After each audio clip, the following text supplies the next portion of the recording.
Everyone, welcome back to my channel.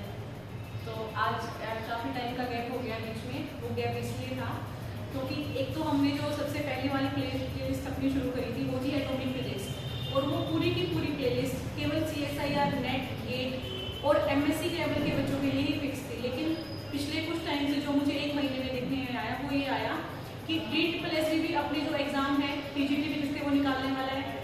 UP के PGT physics के form already निकल चुके हैं और फिलअप किए जा चुके हैं। इसका मतलब अभी जो बच्चों का पैटर्न है तैयारी करने का वो पूरा मेन फोकस होगा केवल और केवल 11th और 12th वाले स्टेजेस पे है। इसीलिए मैंने अपना जो स्टडी पैटर्न है वो शिफ्ट कर दिया है। केवल MSc वाले बच्चों के लिए नहीं, ये उन बच्चों के लिए है जो DSSB PGT फिजिक्स या फिर हरियाणा PGT फिजिक्स या राजस्थान, मतलब किसी भी स्टेट के PGT फिजिक्स के लेवल की तैयारी कर रहे हैं। तो ये अब कोर्स जो नया आया है वो उन बच्चों के लिए है। ठीक है, 11th और 12th वाले बच्चे किस क्लास को देख सकते हैं? वो बच्चे जिनके पास 11th में साइंस स्ट्रीम है और जिनको फिजिक्स के कंसेप्ट समझने में थोड़ी सी दिक्कत आ रही है, तो वो मेरी इस वीडियो को शुरू से देखेंगे। तो आज मैं जो करवाने वाली हूँ वो करवाने वाली हूँ 11th क्लास का फर्स्ट चैप्टर, सबसे बेसिक, जो शुरुआत होती है यूनिट्स एंड डायमेंशन से। देखो, किसी भी चीज को नापने के लिए सबसे पहले कोई चीज, मान लो दुकान पे जाते हो, मेरे को मेरी मम्मी ने बोला कि दुकान पे चली जाओ चावल ले आ। अगर मैं दुकानदार को जाके कहूंगी मुझे चावल चाहिए, तो पहला क्वेश्चन पूछेगा कितने चावल चाहिए। अब चावल की क्वांटिटी तभी बता पाऊंगी जब मुझे खुद को ये पता होगा कि मुझे चावल कितने अमाउंट में चाहिए, किलोग्राम में चाहिए, लेंथ में चाहिए, टाइम में चाहिए, किस अमाउंट में चाहिए। मैं दुकानदार के पास गई, मैंने बोला कि मुझे चावल दे दो, उसने पूछा कितने। अब मुझे नहीं ध्यान, उसने, मेरी मम्मी ने कितने चावल बताए थे, तो मुझे ये ध्यान है कि उन्होंने कुछ 5 जैसा कुछ बोला था कि 5 चावल। तो मैंने दुकानदार को बोलते कि 5 चावल दे दो, तो उसने मुझे गिन के चावल के 5 दाने दे दिए। तो 5 दाने तो नहीं हो सकते, जगह कुछ गड़बड़ है इसमें। 5 दाने कोई कैसे मंगवा सकता है? फिर मैंने उसको बोला कि 5 किलो चावल दे दो, तो उसने मुझे 5 किलो चावल तोल के दिए। तो इसका मतलब किसी भी क्वांटिटी को नापने के लिए आपको एक पर्टिकुलर यूनिट और उसके डायमेंशन के बारे में पता होना चाहिए। आप किसी चीज के बारे में कभी बता सकते हैं जब आपको उसकी यूनिट पता है। अब जैसे मुझे चावल चाहिए थे, मान लो मैंने कितने चावल मांगे मुझसे 5 kg। अगर मैं ये नहीं बता पाती कि मुझे कितने चावल चाहिए, तो वो मुझे वो चावल की क्वांटिटी नहीं दे पाता। अब ये कहो कि कोई तो नापता है किलो में, या फिर दूध नापते जिसे नापते हैं लीटर में, पानी नापते हैं लीटर में, टाइम नापते हैं सेकेंड में। यानी कि हर क्वांटिटी को नापने के लिए अलग अलग यूनिट की जरूरत पड़ती है। जैसे सबसे पहले देखो यहाँ लिखा हुआ है ग्लोबल सिस्टम ऑफ मेजरमेंट। ऐसा सिस्टम ऑफ मेजरमेंट कि चाहे आप इंडिया में चले जाओ, पाकिस्तान, फ्रांस, ऑस्ट्रेलिया, किसी भी जगह चले जाओ, ऑल ओवर वर्ल्ड जो सिस्टम ऑफ यूनिट काम करता है किसी भी क्वांटिटीज को नापने के लिए, उसको बोला जाता है ग्लोबल सिस्टम ऑफ मेजरमेंट। जैसे मान लो आपके घर में पूजा है, आपको घर में पूजा करने के लिए फूल चाहिए, पड़ोस वाली आंटी के पास दुकान पे चले गई, उससे कहा कि मुझे फूल चाहिए, वो पूछे कितने, तो किलो में बताओगे क्या, कैसे बताओगे? तो जनरली जो हमारे घर के पास होते हैं वहाँ क्या कहते हैं कि आंटी अगर मैं जाके कहूँ आंटी की मुझे फूल चाहिए या फूलों की माला चाहिए, तो पूछे कितनी बड़ी, तो मैं कैसे बताऊंगी? 1 हाथ की, 2 हाथ की, 4 हाथ की, कितनी बड़ी माला चाहिए। तो वो उस आंटी का मेजरमेंट है उस फूलों की माला को नापने का। लेकिन बात अगर मैं किसी दूसरे देश में आगे बोलूँ कि मुझे 1 हाथ फूलों की माला दे दो, तो वो मेरी बात नहीं समझ पाएंगे। इसका मतलब हर कंट्री के लिए, पूरे ऑल ओवर वर्ल्ड के लिए कोई ना कोई सिस्टम ऑफ मेजरमेंट फिक्स किया गया है और उसी को बोला जाता है ग्लोबल सिस्टम ऑफ मेजरमेंट। सबसे पहले देखो क्या नापी गई है, लेंथ। यहाँ पे जो लिखी गई है वो सारी उसकी बेस यूनिट लिखी गई है, यानी कि कुछ क्वांटिटीज को नापने के लिए यूनिट्स लिखी गई है। इन क्वांटिटीज की हेल्प से आप फर्दर डिराइव कर सकते हैं। जैसे देखो, लेंथ को नापा जाता है मीटर में, इसका सिंबल होता है m। आप किसी भी शॉप पे चले जाओ, कहो कि मुझे कपड़ा चाहिए, पूछे कितने मीटर, ठीक है, तो हमेशा कोई भी लंबा मेरा मैं कहूँ कि मुझे स्कूल से अपने घर जाना है, तो मेरे से पूछा जाएगा कितने किलोमीटर का डिस्टेंस है, कितने मीटर दूर जाना है। तो हमेशा लेंथ को नापते हैं मीटर में। मीटर क्या है उसका? SI system of measurement. दूसरी बात, मास नापा जाता है किलोग्राम में, जिसका सिंबल है kg। ये पूरी की पूरी टेबल है जिसको बोला जाता है SI base unit system. Time हमेशा सेकेंड में नापते हैं, इलेक्ट्रिक करंट एम्पियर में नापते हैं, टेम्परेचर केल्विन में नापा जाता है, अमाउंट ऑफ सब्सटेंस मोल में नापा, जिसका सिंबल है एम्पोरल मोल। ल्यूमिनस इंटेंसिटी हमेशा कैंडेला में नापी जाती है, सिंबल है उसका CD। तो ये यहाँ पर टोटल कितनी हो गई? 1 2 3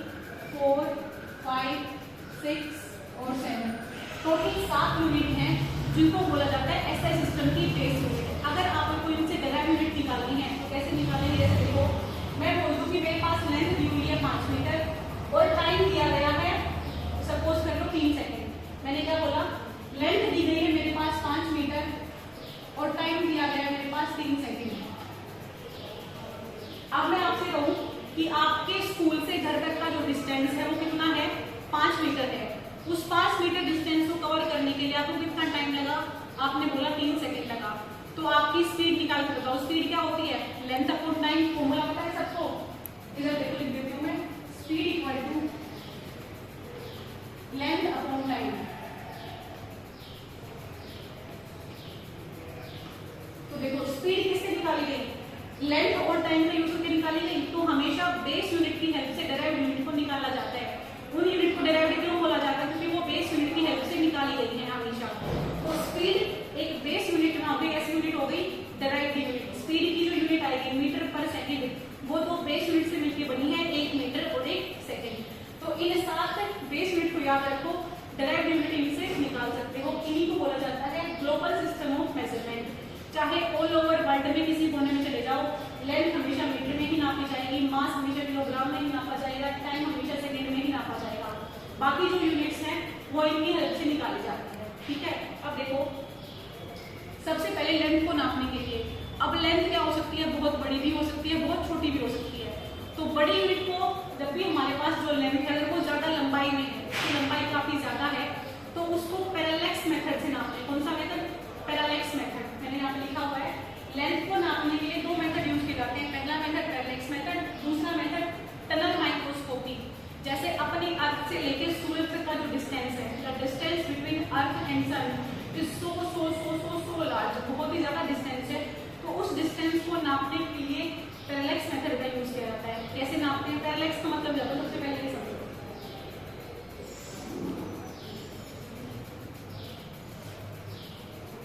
इधर लिखती हूँ,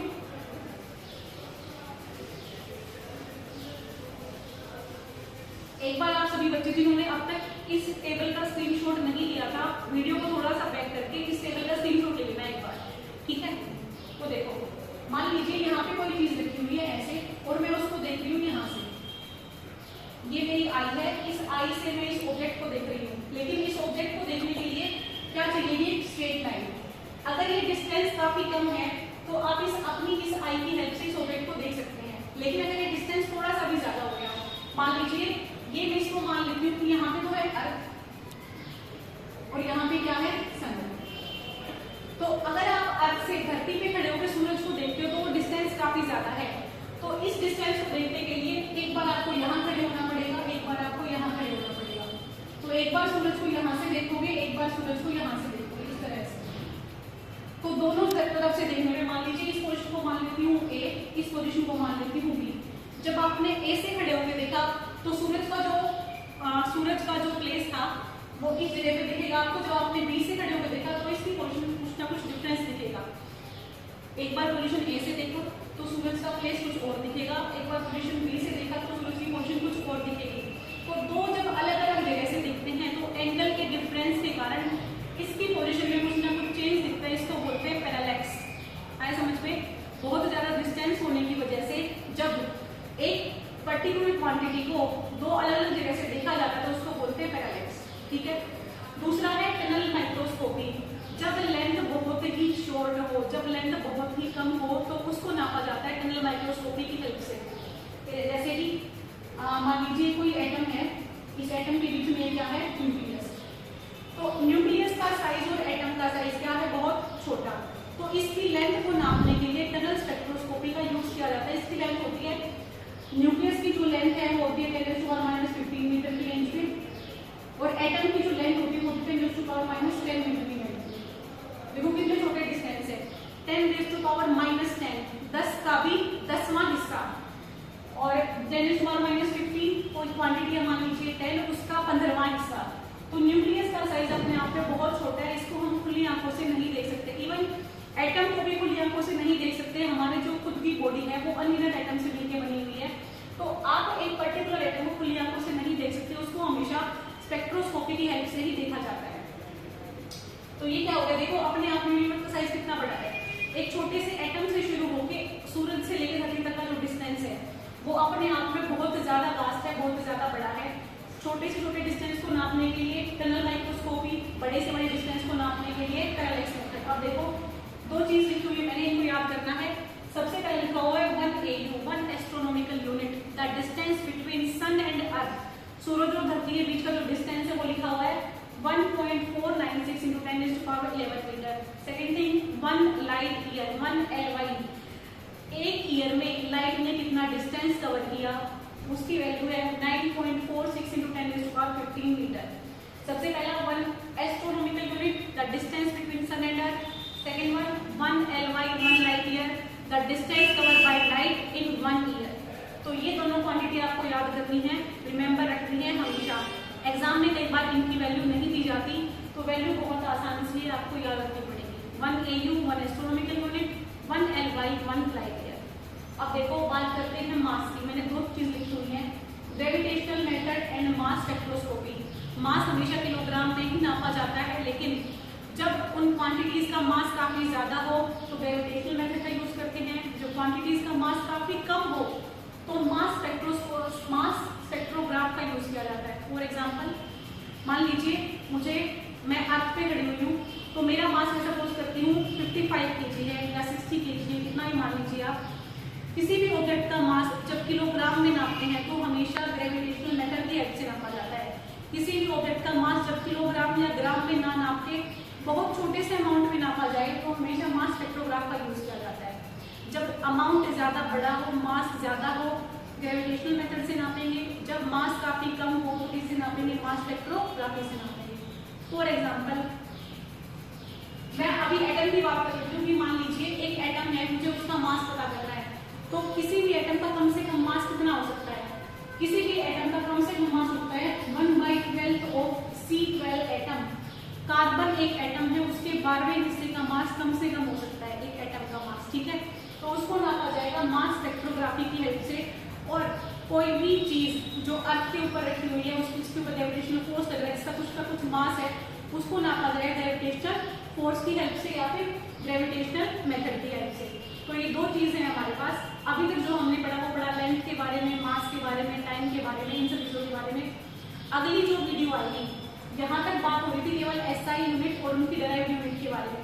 अब आगे जो पढ़ेंगे वो पढ़ेंगे कि जब इन चीजों को नापते हैं, मान लीजिए आपने कोई भी चीज नापी है तो उसमें कुछ ना कुछ एरर जरूर आएगा। हमेशा मेजर्ड वैल्यू और एक्चुअल वैल्यू सेम नहीं हो सकती, कुछ ना कुछ पर्टिकुलर अमाउंट ऑफ एरर उनमें जरूर होता है। तो उस एरर को नापने के लिए पढ़ना पड़ेगा आपको एरर्स के बारे में। एब्सोल्यूट एरर क्या होता है, रिलेटिव एरर क्या होता है, मेजर्ड वैल्यू क्या होती है, एक्चुअल वैल्यू क्या होती है, एक्सपेरिमेंटल वैल्यू क्या होती है। तो इन सब चीजों के बारे में पढ़ेंगे हम अगली वीडियो में। यहाँ तक जो मेन काम था वो समझने का था कि जो हमारी बेस यूनिट है वो कौन सी होती है, डिराइव्ड यूनिट कैसे निकाली जाती है, या फिर एस्ट्रोनॉमिकल यूनिट की वैल्यू क्या होती है, लाइट ईयर की वैल्यू क्या होती है, बड़े से बड़े मास को कैसे नापे, छोटी से छोटी लेंथ को कैसे नापा जाए, ठीक है।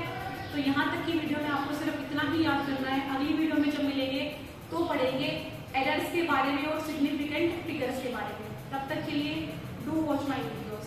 Thank you so much.